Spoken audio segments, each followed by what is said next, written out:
வெறும் இது கோயில் மட்டுமல்ல, ஒரு சமூகத்தின் அடையாளமா இருக்கும். அதை தான் பார்க்கணும். வெறும் வழிபாட்டு தலத்துக்காக மட்டும் அவர்கள் அன்று உருவாக்கவில்லை. ஒரு வழிபாட்டு கோயில் ஊடாக ஒரு சமூகத்தின் குறியீடாக இந்த கோயில். 70களில் இங்கு வாழக்கூடிய மறவர் சமூகத்தினர் பாண்டியர் பட்டத்தை இந்த தேவேந்திரகுல வேளாளர்கள் பயன்படுத்தக்கூடாது, அது எங்களுக்குரிய பட்டம் என்று கொல்லம் மாவட்ட நீதிமன்றத்தில் ஒரு வழக்கு தொடுத்திருக்கிறாங்க. இந்த தேவேந்திரகுல வேளாளர்கள் தான் பாண்டியர் சமுதாயத்தினர், இவர்கள் தான் பாண்டியர்கள் அப்படின்னு தீர்ப்பு கொடுத்திருக்கிறாங்க. இது வெறும் ஒரு பெயருக்காக நடக்கிற ஒரு பெயரை எங்களுக்கு சூட்டுங்கள் அப்படிங்கிறதுக்காக நடந்த ஒரு சர்ச்சையாக நாம் புரிந்து கொள்ள முடியாது. அதிகாரத்தை நோக்கி இவர்கள் நகர்ந்து விடக் கூடாது என்கிற உள்நோக்கத்தோடு தான் அந்த வழக்கு தொடுக்கப்படுது. பாண்டியர்களுடைய உரிமை மீட்பு போராட்டத்தினுடைய ஒரு மைல் கல்லாக இந்த பாண்டியர் சமுதாயத்தினுடைய இந்த உரிமை மீட்பை நாம் கருதணும். இது அதிகார அரசியலுக்கான ஒரு அடிக்கோல் இட்ட நிகழ்வாகத்தான் புரிந்து கொள்ளணும்.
நேயர்களுக்கு வணக்கம். இப்போ நாம் எங்கே இருக்கோம் அப்படின்னா, தென்காசி மாவட்டம் செங்கோட்டை பகுதியில் இருக்கோம். செங்கோட்டையில் பாண்டியர் குல சமுதாயத்துக்கு பாத்தியப்பட்ட ஸ்ரீ முப்படாரி அம்மன் திருக்கோயிலில் தான் நம்ம இருக்கோம். இங்கே கள ஆய்வுக்காக வந்திருக்கோம். என்ன அப்படி கள ஆய்வுனா, முக்கியமான ஒரு ஆய்வுனா கடைசி பாண்டியர்கள் இங்கே தான் வாழ்ந்ததாக சொல்லப்படுது. வரலாற்று ரீதியாக நம்ம இந்த ஆய்வுகளை எடுத்து மக்களிடையே காட்டுறதுக்கு முயற்சி பண்றோம். இந்த வரலாற்று தேடலில் மிக முக்கியமான ஒரு இடமாக சொல்லப்படுகிறது, ஒரு சாட்சியா இன்னைக்கும் இருக்கிற இடம் தான் நம்ம நிற்கிற இந்த ஸ்ரீ முப்படாரி அம்மன் திருக்கோயில். இந்த திருக்கோயிலை கட்டியவர்கள், இதற்கு பாத்தியப்பட்டவர்கள், இதுக்கு உரிமை கூறியவர்கள், இந்த நிலத்துக்கு சொந்தக்காரர்கள், இந்த பகுதியில் பெரும்பான்மையாக வாழக்கூடியவர்கள். வெறும் இது கோயில் மட்டுமல்ல, ஒரு சமூகத்தின் அடையாளமா இருக்கும். அதை தான் பார்க்கணும். வெறும் வழிபாட்டு தலத்துக்காக மட்டும் அவர்கள் அன்று உருவாக்கவில்லை. ஒரு வழிபாட்டு கோயில் ஊடாக ஒரு சமூகத்தின் குறியீடாக இந்த கோயில் இருக்கு. இங்க நம்ம நேரடியாக கள ஆய்வு மூலியமா நம்ம அப்படிதான் நம்ம புரிஞ்சுக்க முடியுது. ஒரு சமூகத்தினுடைய ஒரு வழிபாட்டின் ஊடாக ஒரு குறியீடாக இந்த கோயில் விளங்குது. இருக்கிற கல்வெட்டு செய்தி அதை தான் கொடுக்குது. இது மேலும் இந்த வரலாற்று பின்னணி, இந்த கோயிலை பற்றி தெரிந்து கொள்வதற்காக நம்மளோடு எழுத்தாளர், பேச்சாளர், மிக சிறந்த கள போராளியும் கூட, மல்லர் பேராயத்தின் தலைமை ஒருங்கிணைப்பாளராக இன்று தமிழகம் முழுக்கும் மல்லர்களை ஒருங்கிணைக்கிற முயற்சியில் மிக தீவிரமாக செயல்படக்கூடிய திரு தமிழ்மாறன் அவர்கிட்ட கேட்டு இந்த செய்திகளை நம்ம கேட்டு வாங்கிக்கிறோம். வணக்கம். வணக்கம், நான் தமிழ்மாறன். நாம நிற்கிற இடம் ஒரு மிகப்பெரிய உரிமை மீட்பு போராட்டமும் வரலாற்று அடையாளங்களை நிறுவக்கூடிய இடமாகவும் இருக்குது. இந்த இடம் வந்து எனக்கு பின்னாடி தெரிகிற இந்த கோவில் வந்து முப்பிடாரி அம்மன் கோவில். தென்காசி பாண்டியர் சமுதாயத்திற்கு பாத்தியப்பட்ட முப்பிடாரி அம்மன் கோயில்ல தான் நம்ம நின்றுகிட்டு இருக்கோம். நம்ம ஏன் நிக்கிறோம் அப்படின்னா, இங்க வந்து ஒரு ஆய்வுக்கு கள ஆய்வுக்கு வந்திருக்கிறோம். அதாவது 1920கள் ஆங்கிலேயர் ஆட்சி காலத்தில் இந்த பகுதி வந்து திருவிதாங்கூர் சமஸ்தானத்தோடு இணைக்கப்பட்ட பகுதியா இருந்துச்சு. இந்த பகுதியில தான் கால பாண்டியர்களுடைய வழித்தோன்றர்களாக கருதப்படுகிற தேவேந்திரகுல வேளாளர்கள், இலக்கியங்கள்ல மல்லர் என்றும் வழக்குல பல்லர் என்றும் சொல்லப்பட்ட அந்த வேளாண் பெருங்குடி மக்கள் செறிவாக வாழக்கூடிய இந்த பகுதியில அவர்கள் தங்களை பாண்டியர்கள் என்று அழைத்துக் கொண்டு அதற்கான ஆவணங்கள், நிலப்பதிவு ஆவணங்கள்லையும் அரசு ஆவணங்கள்லையும் தங்களை பாண்டியர்களாக பதிவு செய்து வந்திருக்கிறாங்க.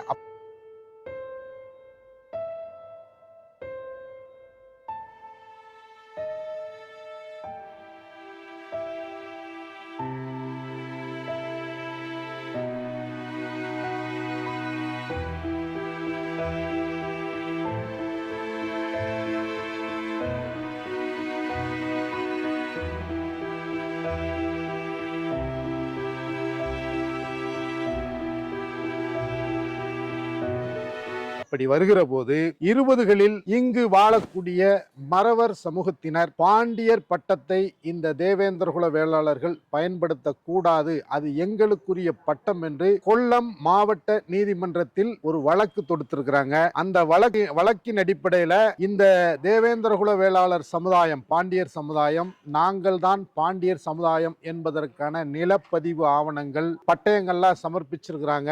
அதன் அடிப்படையில் அந்த நீதிமன்ற தீர்ப்பானது இந்த தேவேந்திரகுல வேளாளர்கள் தான் பாண்டியர் சமுதாயத்தினர், இவர்கள் தான் பாண்டியர்கள் அப்படின்னு தீர்ப்பு கொடுத்திருக்கிறாங்க.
மேலும் எங்களை நீங்கள் பல்வேறு பெயர்களில் குறிப்பிடக்கூடாது, எங்களை பாண்டியர் என்றே குறிப்பிட வேண்டும் என்று இங்கு 1924 பாண்டியர் சங்கத்தை நிறுவிய சுப்பையா பாண்டியர் என்பவர் வந்து திருவிதாங்கூர் சமஸ்தானத்திற்கு வந்து ஆவணங்களை அனுப்பியிருக்கிறாரு, மனு அனுப்பியிருக்கிறாரு, அதற்கான கடிதங்கள்லாம் எழுதியிருக்கிறாரு. அதெல்லாம் ஆங்கிலத்தில் அப்படியே இருக்கிறது, ஆவணங்களாக இருக்கிறது. இது வந்து வெறும் வந்து ஒரு பெயருக்காக நடக்கிற, ஒரு பெயரை எங்களுக்கு சூட்டுங்கள் அப்படிங்கிறதுக்காக நடந்த ஒரு சர்ச்சையாக நாம் புரிந்து கொள்ள முடியாது. ஏன்னா அந்த 20களில் அரசு மன்னராட்சி முறைகளில் மாற்றம் வந்து ஜனநாயக ஆட்சி முறை வருகிற போது இவர்கள் அதிகாரத்தை நோக்கி நகர தொடங்குறாங்க. இங்கு இருக்கக்கூடிய நிர்வாக கட்டமைப்புல அவர்கள் தங்களுக்கான பதவிகளை நோக்கி வந்து இருக்கிற உள்ளூர் நிர்வாகத்தில் வந்து பதவிகளுக்காக வந்து போட்டியிட முயற்சி எடுக்கிறாங்க.